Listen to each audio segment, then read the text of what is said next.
This past year has been a pretty tumultuous time for the bike industry. We've already lost companies like Gorilla Gravity, and we've seen sponsorships canceled and workers laid off. One loss is particularly sad to me, and that is Chain Reaction Cycles. A lot of the content on this channel revolved around stuff I got on Chain Reaction. This past Christmas, I grabbed one of the last Nukeproof Scouts in the US. Let's build it up and chat some more.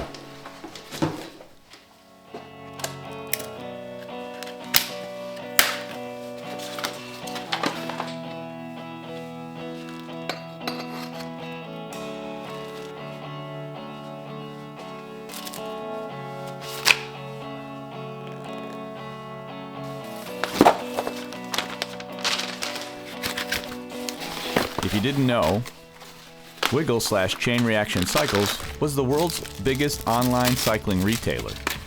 They owned 3 disruptive brands, Nukeproof, Ragley, and Vitus. Ironically, I bought this Nukeproof Scout from Planet Cyclery.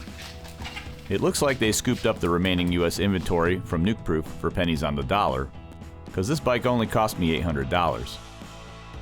I've always wanted a Scout of my own. An aggressive and versatile hardtail that didn't break the bank. Chain Reaction was a value-minded hardtail enthusiast dream. A place where we could indulge ourselves with different variations of the hardtail. From super aggressive bikes like the Ragley Blue Pig, to more conservative bikes like the Vitus Sentier, to a do-it-all bike like the Scout.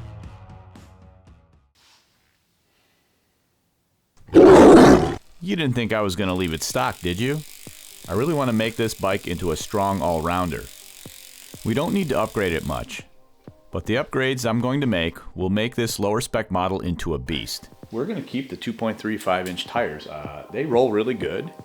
They have a good amount of grip, and the way the bike rides right now, it's very stable, and that's the goal here. Stock wheels are the Nukeproof Neutron V2s, and they're not bad. They have decent engagement. It's not crazy, probably about 11-12 degrees of engagement roughly. We're going to keep this wheel and tire combo, and we're going to see how that works out on the trails, and if we need to adjust, we'll adjust. But for now, that's one thing that's staying on the bike. Something that's not staying on the bike is the fork. The fork is the RockShox Recon, and you know, it's not a bad fork at all. I have something much better, and that's what we're going to put on this bike. Do you ever wonder why cheap forks are so heavy? Because the stanchions are made out of steel. One other thing I think we're going to keep is the drivetrain. It's not bad. It's a mix of Shimano, Sunrace, and apparently I got a derailleur from Microshift, but it's got a clutch. And it seems to work. It's got 11 to 46 teeth on the cassette, which I think will be fine for now. Here's a fun fact. Did you know Nukeproof was originally a brand based in Grand Rapids, Michigan? Yep, its origins are right here in the Midwestern United States. Oh my God. Jeez, could you tighten that up a little bit more? Which endears me to the bike even more.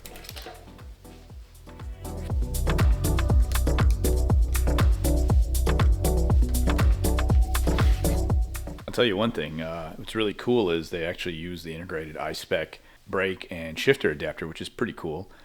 Problem is now I gotta get something else because it's not gonna fit with the new brakes.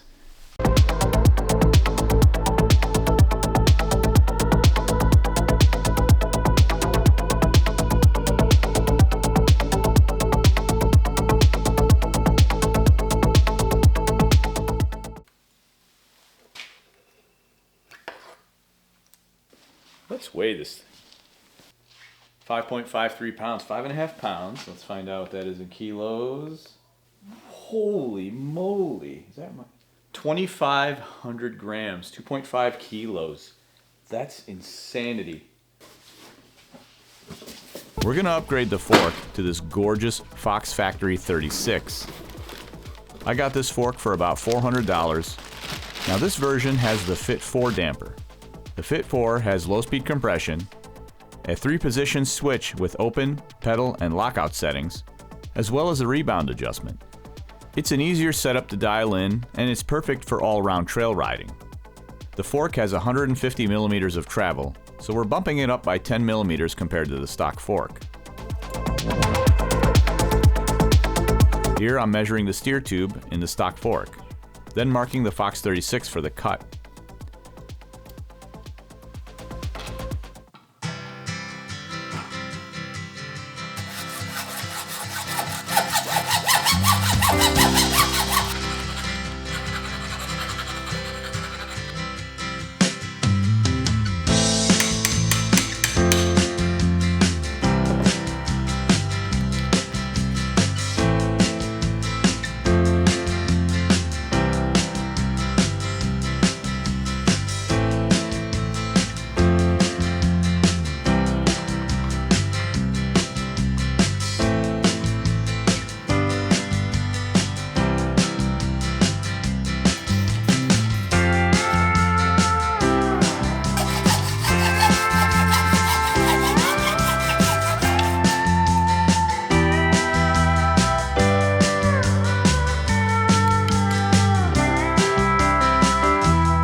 I know chain reaction was a thorn in the side for many in the industry, but for me it opened up the world of hardtails.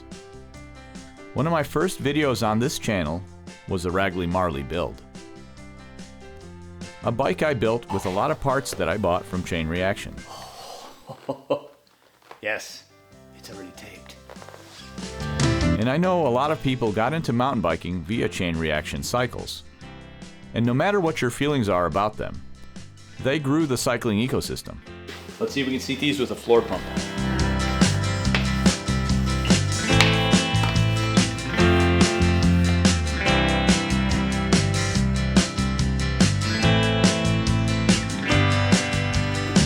People with those bikes are riding them, replacing parts, buying tires, getting tune-ups, showing up to work days at the trail, donating to trail groups. People that otherwise would have never gotten into mountain biking due to the cost. They're now in it with bikes that shred. Alright, here we're setting up the bike tubeless. The Lifeline tubeless sealant that I'm using is also something I picked up at Chain Reaction.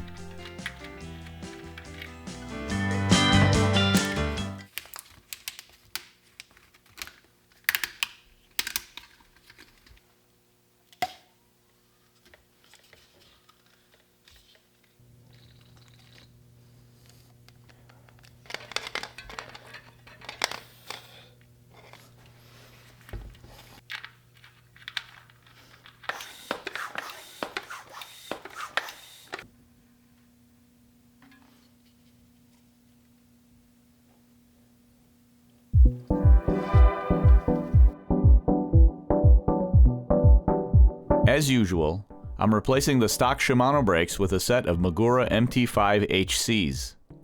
These are super powerful 4-piston brakes with the one-finger HC levers.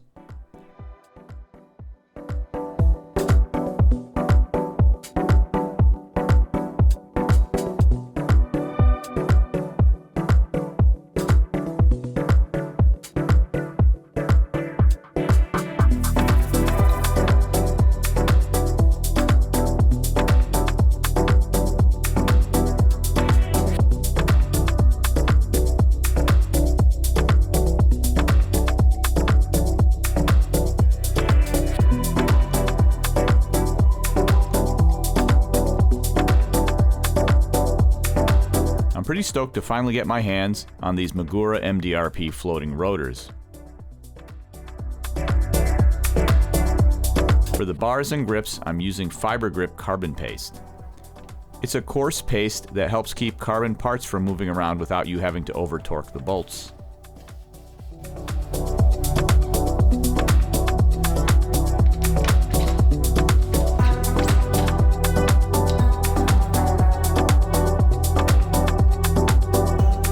If you made it this far, please consider subscribing to the channel. It costs nothing, and it makes me happy. The dropper post is from E13, it's the Vario model, and I've had it laying around, so we'll use it. It's actuated by a PNW loam lever that I pulled off the Kent Trouvaille project bike. And the saddle is a WTB Silverado. Let's take a moment to admire this beauty. As we welcome the Nukeproof Scout to the fleet, we also say goodbye to chain reaction cycles as we knew it. The shop and the brands it owned are now in the hands of a venture capital firm. All of Chain Reaction's staff have been fired, and a new Chain Reaction website is up and running, where once you had your pick of aggressive Ragley, Nukeproof, and Vitus hardtails, now your choices are mostly low-end Treks, big box GTs, and mongooses. If you're a hardtail enthusiast, the world feels a little more empty today. Sure, there are lots of great small hardtail builders out there, but I can't help but wonder how many buyers of boutique brand hardtails got their start on a Ragley or a Nukeproof. I don't know what this investment group is planning for Nukeproof, Ragley, and Vitus, but I wouldn't be shocked if the next Nukeproof I see has a 69-degree head angle and a front derailleur. I hope you enjoyed this leg of my journey. Thanks for watching.